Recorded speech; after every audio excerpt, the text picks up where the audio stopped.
The biggest problem with the mainstream mental health narrative is that it drives this mindset of avoiding accountability. We have a reason for everything that it is that we do, which denies us accountability for why we do it. So we've got a reason for mental illness. It's not us. It's our brain doing something.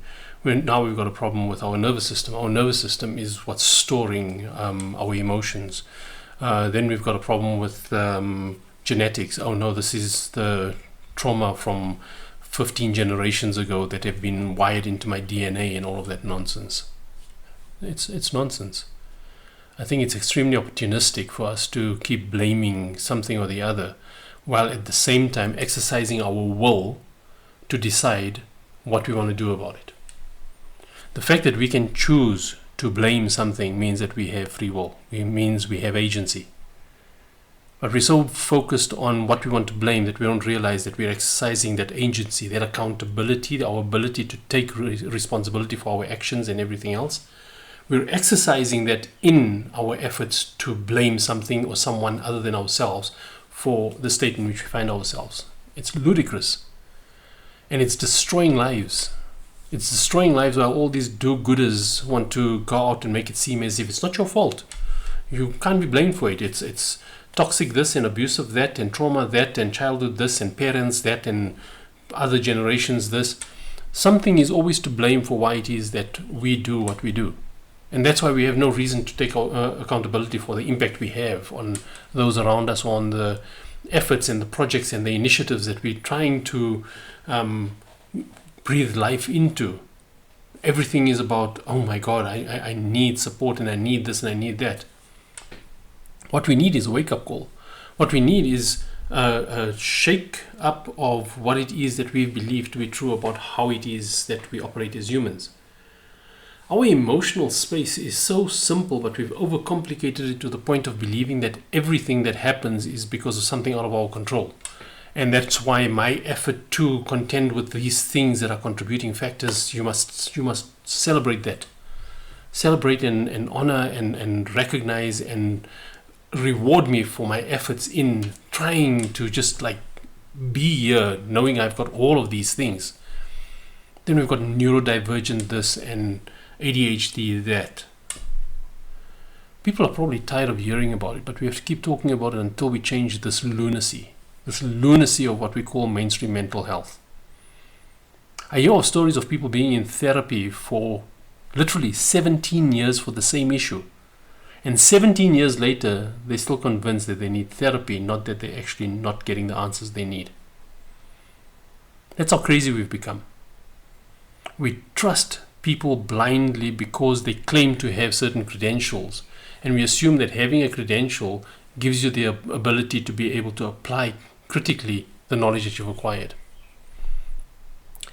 The moment you've got, and it doesn't matter what rigor you have to go through to get it, but if you've got textbook knowledge and you can apply the textbook knowledge within the framework of what is required to be able to acquire a certification, it in no way, especially in human behavior, it in no way enables you or empowers you to be able to apply that critically. Because if you lack analytical skills, if you lack critical thinking, if you lack mindfulness, if you lack understanding and wisdom about how the dots connect, you're going to look for symptoms and for signs and for indicators in people you meet to see which one of those permutations, which one of those models of yours do they fit into. And then you're going to turn them into a model. I don't mean a model as in someone who's flaunting their stuff. I'm talking of turning them into this rigid kind of view of this is why you are the way you are, so you're always going to have to deal with things in this way. What nonsense. If there's one thing that science has proven 1,000,000 times over is that we are adaptable. It's not about evolution. Evolution is just ridiculous on its own. And if you think I'm talking nonsense, please challenge me. But simple things like legacy, purpose, it's got nothing to do with survival instinct.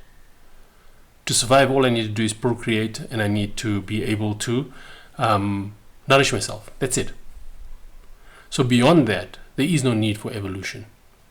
There is no need for me to do something more. There is no need for me to worry about the quality of life that I have, or the standard of living that I've got, or the status or prestige that I enjoy in society.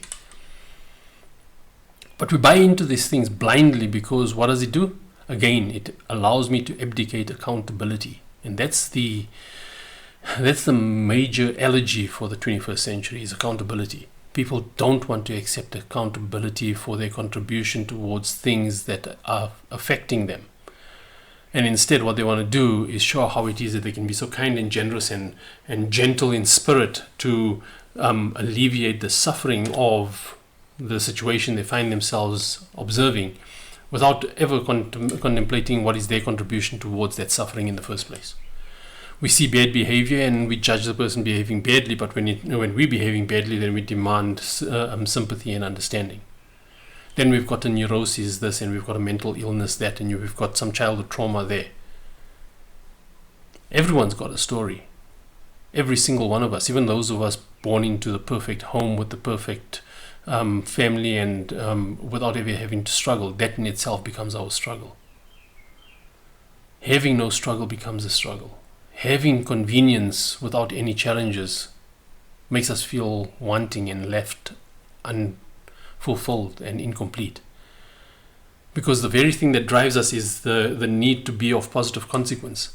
And you can't be of positive consequences if everything is actually ready-made for you. It's there waiting for you to just embrace it and immerse yourself into it. Take advantage of the opportunity because your parents gave you such magnificent opportunities and all of that. Or they didn't give you opportunities, and that becomes your battle cry. Oh no, you don't know how I had it, so that's why you must just appreciate every little bit that I actually accomplished, because I could have been worse. Who cares? The only person that should care about whether you could have been or should have been or are not worse is you, about the standard you hold yourself to. What standard do you hold yourself to? Who defines that standard? How well do you even know yourself? There is no shortage of people that I've crossed paths with who have consistently felt offended or attacked just because I held them accountable. Held them accountable not to beat them down, just hold someone accountable and you'll see their true character. If you make them aware of the impact that they had without them realizing that was the impact they had, see how they react to that, and you'll understand what their self-worth is about, where their level of self-respect is. Because we hold ourselves to a standard relative to what we expect from ourselves, what we think is acceptable for us. And that's why the victim mindset is so problematic. And that's a massive euphemism. Look around you, look at the world today, and you'll see that the reason we have the problems we have is because of the victim mindset. Because the victim mindset is looking for sympathy. The victim mindset is feeling downtrodden and overwhelmed. The victim mindset is waiting for someone to give them dignity. The victim mindset is waiting for someone to understand why they struggle to wake up in the morning, why they struggle to get started with their day. They're not owning the fact that they are struggling to find purpose.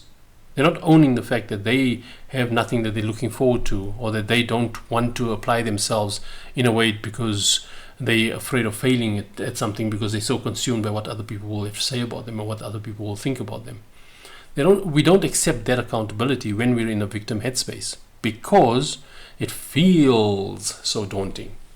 And then feelings become the be-all and end-all of everything. You must feel good, you must make people feel good, you must make them feel a certain way, and you must protect them from feeling a certain way. And then when we can do all of that for someone else, we feel good. So what's the purpose of our life? Let's assume it's to make other people feel good. Okay, so while I'm making other people feel good, am I allowed to ask someone to make me feel good? And the person I'm asking to make me feel good, have I done enough to make them feel good before they feel like there's reason for them to make me feel good? Everything becomes transactional. Everything becomes self-centered. And that's what's happened. Everything has become self-centered. You focus on roles and responsibilities, it's self-centered. Because now you're focused on what is it the minimum that I have to do so that people don't have an issue with me, or so that you can't attack me, or so that you can't criticize me. Your standard you're setting for yourself is based on what you want others to think of you, or how you want others to receive you. It's not based on what you see as There's value there. I want to create that value because I know it's going to be amazing. The whole point of leading your own life is about seeing opportunity where others don't. It's about seeing what it is that you are uniquely capable of creating because you've just got an insight that's been shaped by the sum total of your life's experiences. But most people don't look at it that way. Most people look at it as, do I have what I need to be socially acceptable, to be celebrated socially, to be in the right circles and to be admired and looked up at and respected by others. We're so busy trying to get respect from others, trying to earn others' respect, trying to claim a certain stature and standing and all of that, that we don't realize we have very little of that for ourselves. When how you feel about yourself is defined by how others treat you, just listen to this carefully because it's a critically important point. When how you feel about yourself is defined by how others treat you, you don't have self-respect. Feeling bad because someone is treating you badly does not necessarily mean that's how you feel about yourself. It just means you feel bad or you feel unhappy or hurt about something that someone did to you. But it doesn't mean that you suddenly question your self-worth because of it. What you have to do is not question your self-worth, is reflect honestly, sincerely about what have I done that I don't realize I did that might have enabled that behavior, that might have created an opportunity for them to take advantage of me. Why is it that I'm feeling responsible for someone else betraying my trust? Did I trust blindly? Was I naive? Take accountability for that.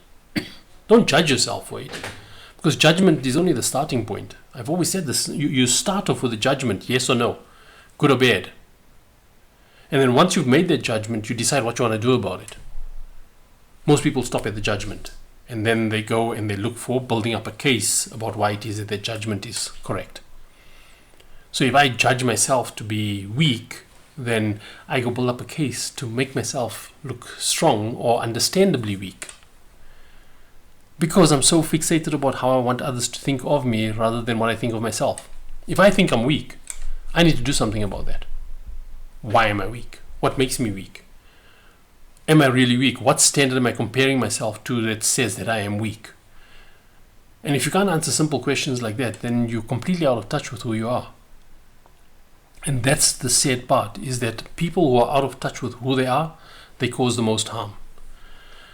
Because they have to insert themselves into other people's spaces to be significant, not because they want to actually assist or contribute or uplift or advise or support or whatever it is.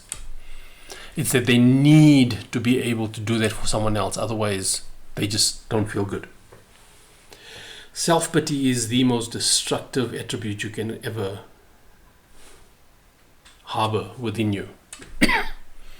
If you're sitting feeling sorry for yourself, that time you spend feeling sorry for yourself is time that you are distracted away from the impact that you have on the people around you and on your own life as well. Because feeling sorry for yourself gives you no solutions. Absolutely no solutions. It doesn't give you answers. It doesn't give you anything to work with except pity. And pity doesn't solve problems. And this might sound harsh, but it's not harsh. If you leave someone to be distracted while you can see they're causing harm to themselves, that's harsh. If you feel sorry for someone, but you don't say anything, or you think that they're being pitiful about something, or you think they're being pathetic in some way, but you don't say anything because you don't want to be that bad person, that's harm. That's self-indulgent harm that you're causing on someone else, because you're leaving them in the path that they're on, knowing that that path is not good for them. But because you don't want to upset the apple cart, or you've got your own life, you've got your own things to do, you don't have to worry about that. It's not your problem. It's not there right over you for you to have to intervene. So you step back. That's harm. That's why when good people remain silent in the face of oppression, they're actually part of the oppressors. Why? Because you enable. You allow. And then when that goes full circle and comes and hits you through some other means that you never ever thought was going to actually come back to you. Then we want to complain, we want to feel sorry for ourselves. Look, I'm such a good person, I don't bother anyone, I don't interfere in anyone's lives, and look how difficult I've got it. No, that's not how life works. We feel significant and fulfilled, and we feel like we matter when we know that we play a meaningful role in other people's lives. And if that meaningful role becomes self-deprecating, it becomes one of self-sacrifice all the time without significant reciprocation. It destroys us, it doesn't build us up.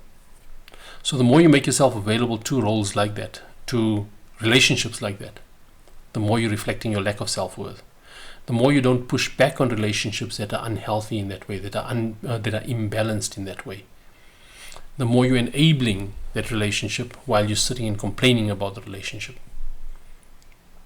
And that's why self-pity just takes that and sends it on a spiral downhill, while we think that it's not our fault. It's not about whose fault it is. It's about what is your contribution to that situation. Are you contributing towards breaking the cycle, or are you contributing towards maintaining the cycle? The fact that you're in the cycle, you can't deny that. Whether you like it or not, it's true. And that's the thing about reality.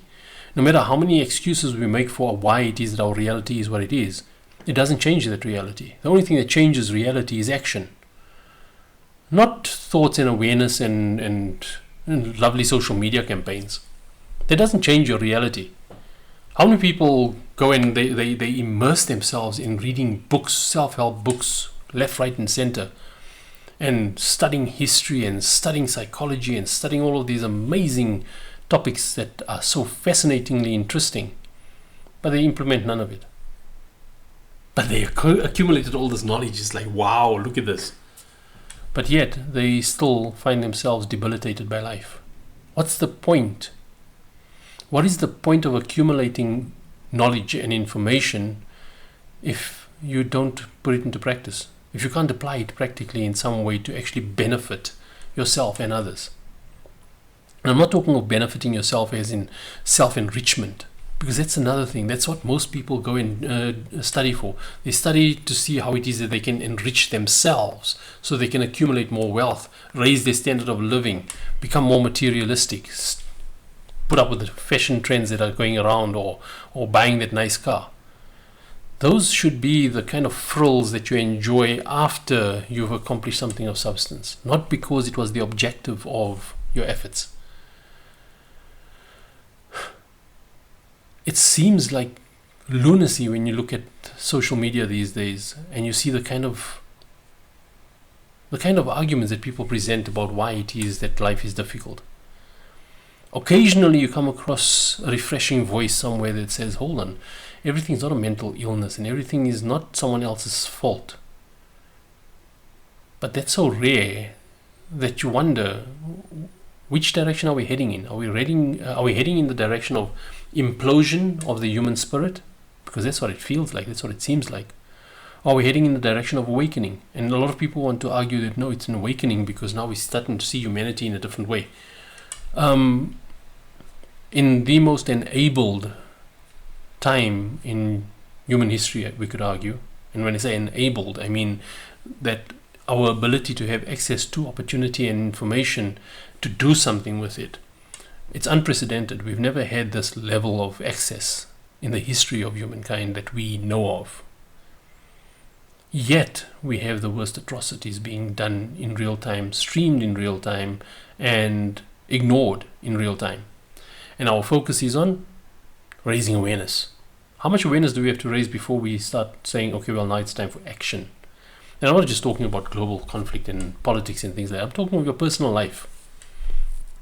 How much more awareness do you need about what is wrong before you actually start doing something about it? That accountability, why don't we take that? Why don't we accept accountability?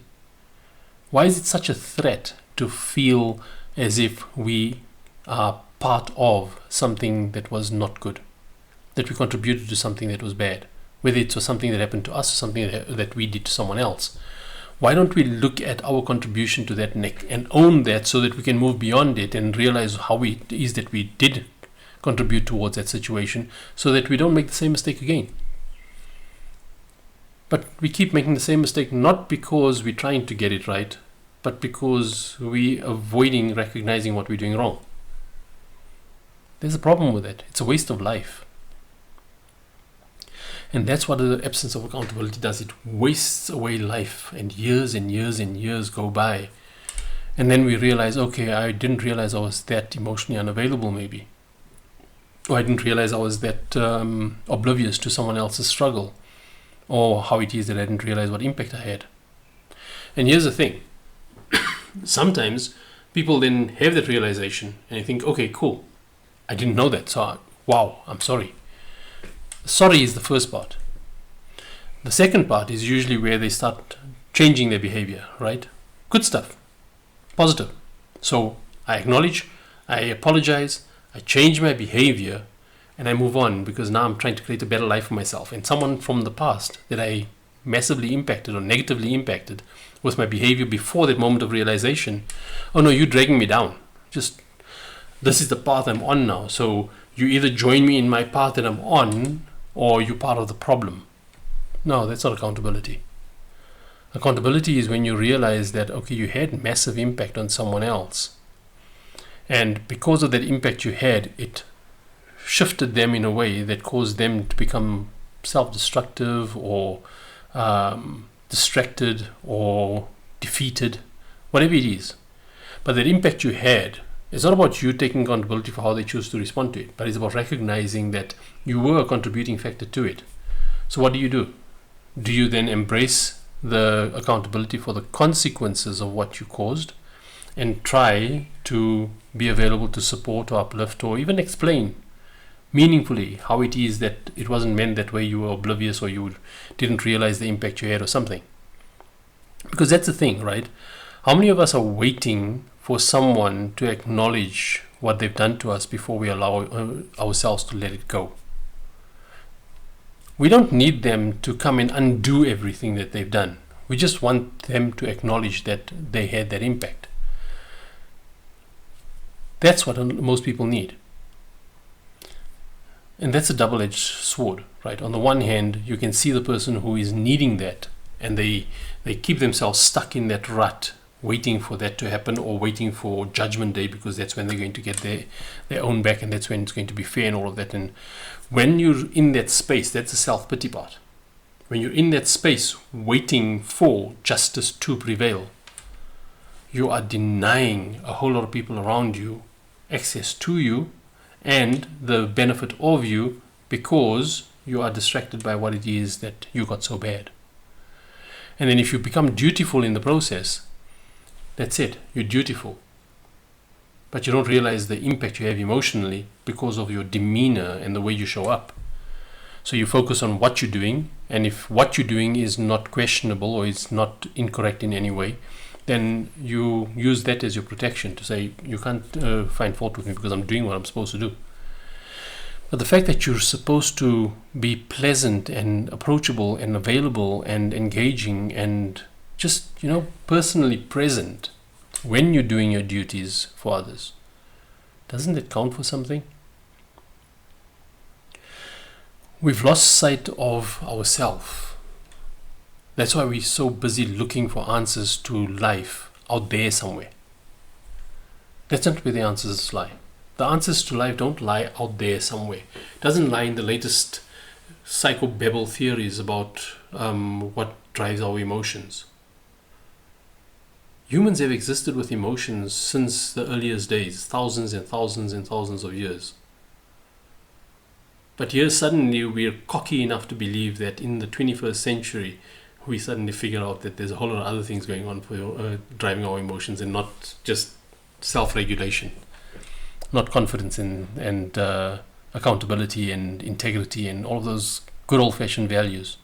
And it's not because of my age or because I'm Gen X or something that I'm talking about old-fashioned values. It's that we've become stupid in the way it is that we engage with each other as humans. Absolutely ludicrously stupid. Because we don't see people anymore, we see labels, we see compartmentalization, we see boxes, we see groups, we see social structures, we don't see humans anymore. We see a role player, we don't see the human in the role. We see a partner who's supposed to do things for us. We don't see what it is that we're supposed to be building together. We've lost the plot. And we're actively subscribing to losing the plot by losing ourselves to this insanity of mental health.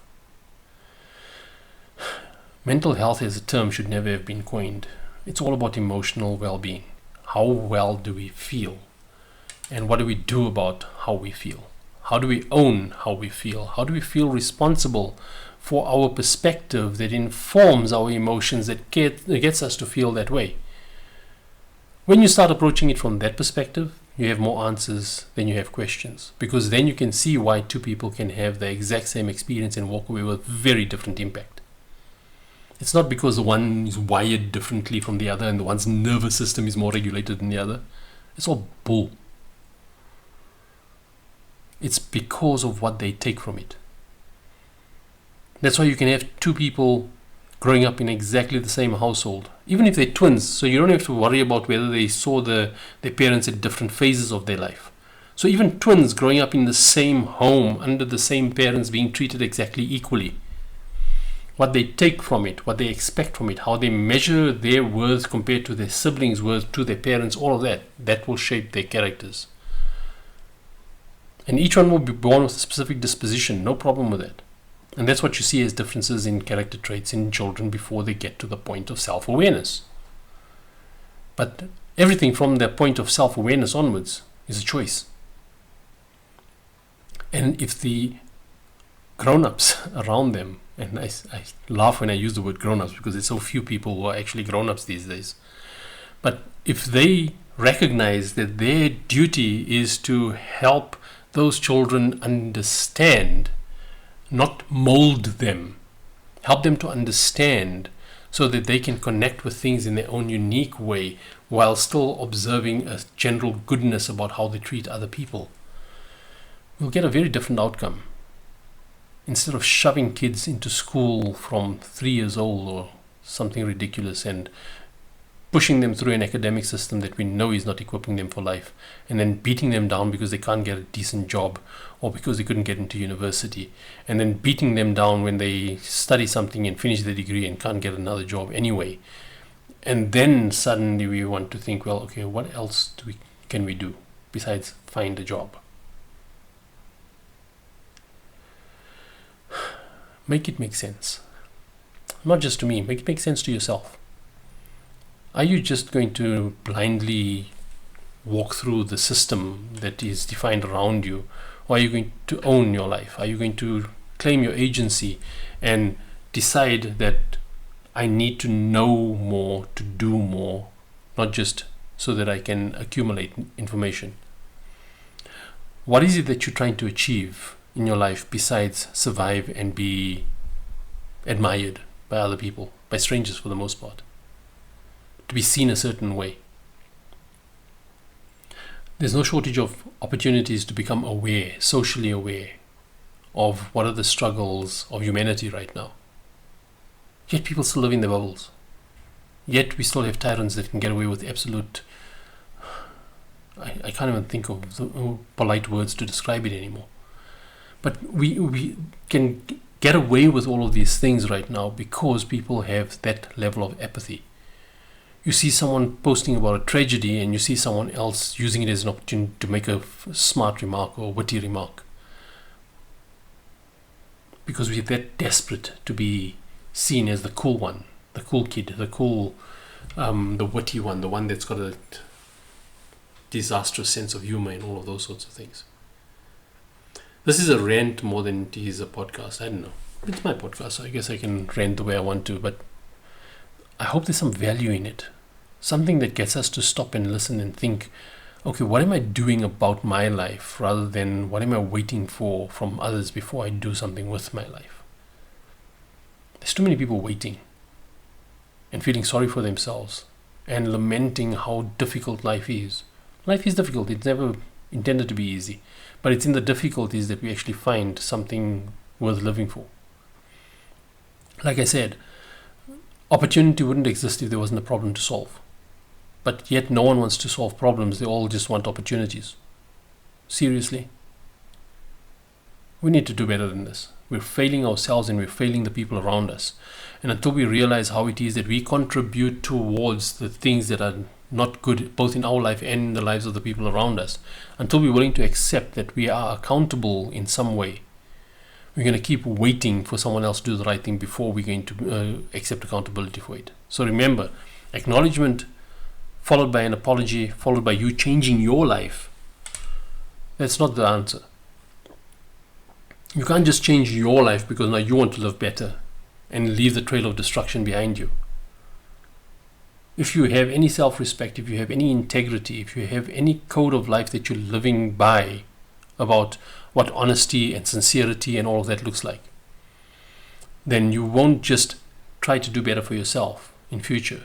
You will look back at what destruction did you cause and put in an effort to reconcile that or mitigate it or remedy it. Then you know you're holding yourself to the right standard.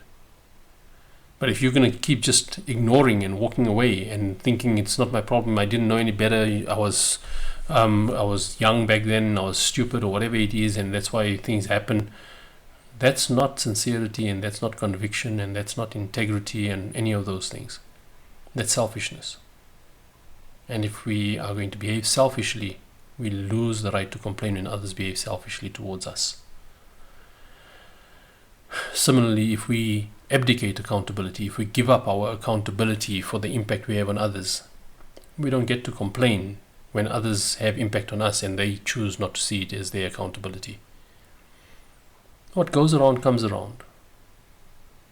But more often than not, we're so distracted we don't see it coming around. We automatically assume that, yeah, they're going to get it because it's going around. It wasn't us that caused it to come our way. Be accountable. Hold yourself to a higher standard of integrity, a higher standard of honesty and sincerity. Stop losing yourself in self-pity and stop losing yourself in entitlement and distraction.